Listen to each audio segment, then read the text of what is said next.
करोड़ों लोगों को खुशियां देने वाले हार्दिक पांड्या को शायद ये नहीं पता था कि उनके जीवन में आगे क्या होने वाला है। काफी समय से सोशल मीडिया पर हार्दिक और नताशा के डाइवोर्स की बात चल रही थी, पर अब ऐसा लगता है कि सिर्फ डाइवोर्स ही नहीं, हार्दिक का समय भी कुछ खास नहीं चल रहा है।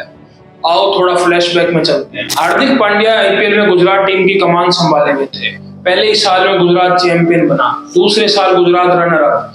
हार्दिक की कप्तानी में गुजरात बेहतरीन परफॉर्म कर रही थी, लेकिन अचानक से खबर आती है हार्दिक ने मुंबई इंडियंस ज्वाइन कर ली और शर्त ये रखी है कि हार्दिक पांड्या मुंबई के कैप्टन होंगे। जिसके बाद से रोहित शर्मा के फैंस खुश नजर नहीं आ रहे थे हार्दिक पांड्या से।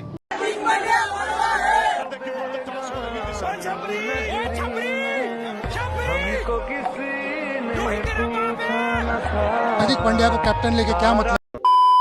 कुछ समय बाद एक खबर आती है कि हार्दिक और नताशा के बीच में सब कुछ सही नहीं चल रहा है, जिसके बाद नताशा अपने नाम के आगे से सरनेम चेंज कर लेती है और कई बार नताशा मीडिया में स्पॉट होती है, लेकिन हार्दिक पांड्या कभी भी उनके साथ नजर नहीं आता। फिर आता है आईपीएल, क्योंकि हार्दिक पांड्या मुंबई इंडियंस के कप्तान थे और रोहित शर्मा को कप्तानी से हटाना रोहित शर्मा के फैंस और मुंबई इंडियंस के फैंस को पसंद नहीं आ रहा था।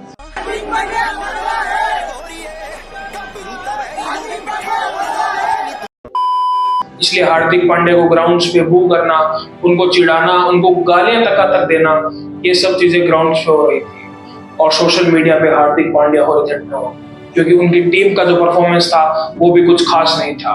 इस सब के बाद ट्रोलिंग इतनी ज्यादा बढ़ गई कि ट्विटर पे ट्रेंड चल रहे हैं आरआईपी हार्दिक पांड्या। एमआई के फैंस हार्दिक पांड्या से खुश नहीं है, क्योंकि एमआई की कंडीशन इतनी खराब थी कि कहीं ना कहीं वो बॉटम 3 टीम्स में नजर आ रही थी। लेकिन इन सब के बाद भी वह इंसान जो भी नहीं कर रहा था, क्योंकि उसकी लाइफ में कुछ भी ठीक नहीं चल रहा था। कभी उस टाइम पे पूरा 6 महीने ऐसे लगे कि पूरे 6 महीने मेरे जो गए हैं वो वापस आए कैसे। पर किसको पता था कि हार्दिक पांड्या अपनी पर्सनल लाइफ में इतना कुछ सहन कर रहे हैं।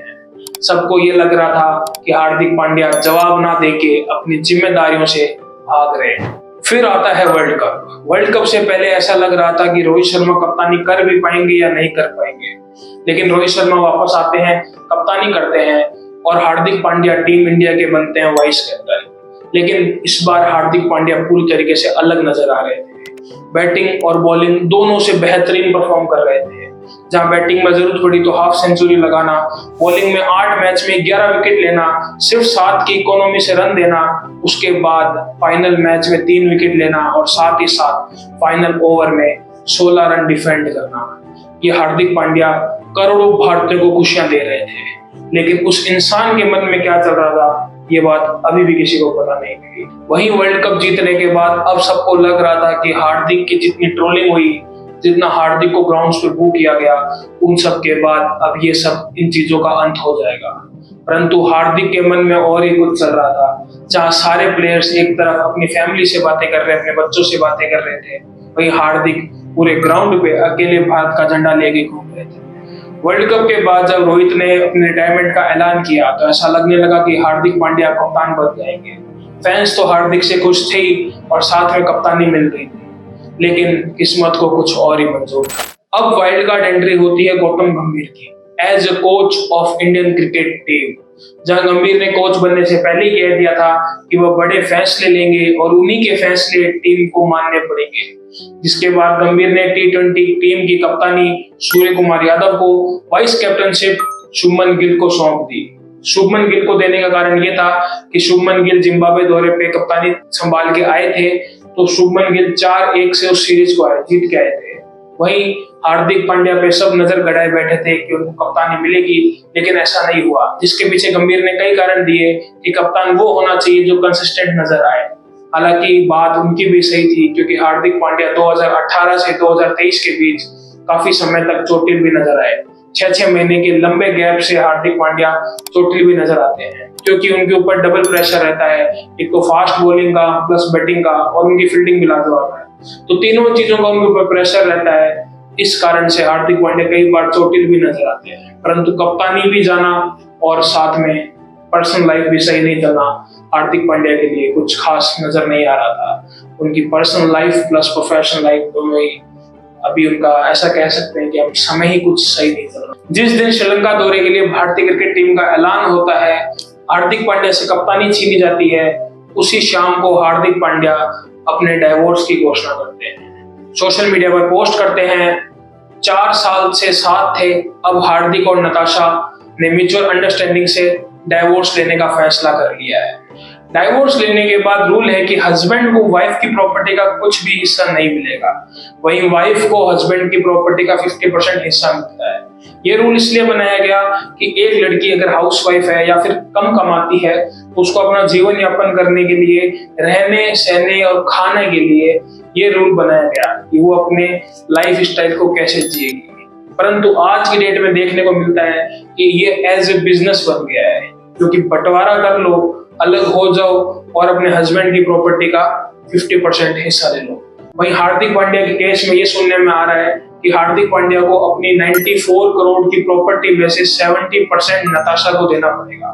पर अगर बात करें नताशा की खुद की 20 करोड़ की नेटवर्थ है, उसको रहने सहने के लिए कहां से रुपए की जरूरत है, तो साफ नजर आता है ये एक बिजनेस बन चुका है। जिसके बाद सोसाइटी भी हमारी 2 पार्ट में बट जाती है। एक वो लोग जो समझते हैं कि डाइवोर्स नहीं लेना चाहिए, एक वो लोग जो समझते हैं कि आपकी लाइफ सही नहीं चल रही है तो आपको झेलना भी नहीं चाहिए, डाइवोर्स ले लेना चाहिए। जहाँ वो लोग जो बोलते हैं डाइवोर्स नहीं लेना चाहिए, उनका तथ्य ये होता है कि रिश्ता बनाया है तो उसको निभाना आना चाहिए। परंतु आज की डेट में लोगों की सहन शक्ति इतनी कम हो गई है कि रिश्ता निभाना तो छोड़ो, अच्छे दोस्तियां भी खत्म हो जाती है, तो रिश्ते तो बहुत दूर की बात है। बाकी आपका क्या मानना है कि रिश्ता निभाना चाहिए या फिर डाइवोर्स ले लेना चाहिए, झेलना नहीं चाहिए? कमेंट करके बताना। नताशा हार्दिक डिवोर्स ने ये चीज तो जरूर सिखा दी कि यदि आपने अपने पार्टनर से शादी उसके लुक्स, ग्लैमर और पैसा देख के की है तो किस्मत आपको एक न एक दिन ये दिन याद दिला देगी कि आपको शादी नहीं करनी चाहिए। The pain of marrying a wrong person is much more difficult to handle than the pain of being single. पर ये तो बातें हैं जनाब, बातों से कौन सीखता है, लेकिन आपके पास मौका है कि आप इन हादसों से सीख सके, इन बातों से सीख सके। और आपके पास एक मौका ये भी है कि आप अपनी जिंदगी में ये हादसा लेंगे, उसके बाद सीखेंगे। राम राम दोस्तों, अब आपके ऊपर डिपेंड करता है कि आप किसी और की लाइफ से सीखते हैं या फिर खुद के ऊपर गुजरने के बाद सीखते हैं। बाकी दोस्तों, वीडियो पसंद आया तो लाइक कर देना, चैनल पे नए हो तो सब्सक्राइब कर लेना और कमेंट कर देना जो मैंने पूछा है कि आप कौन सी सोसाइटी के साथ में हैं। नमस्कार।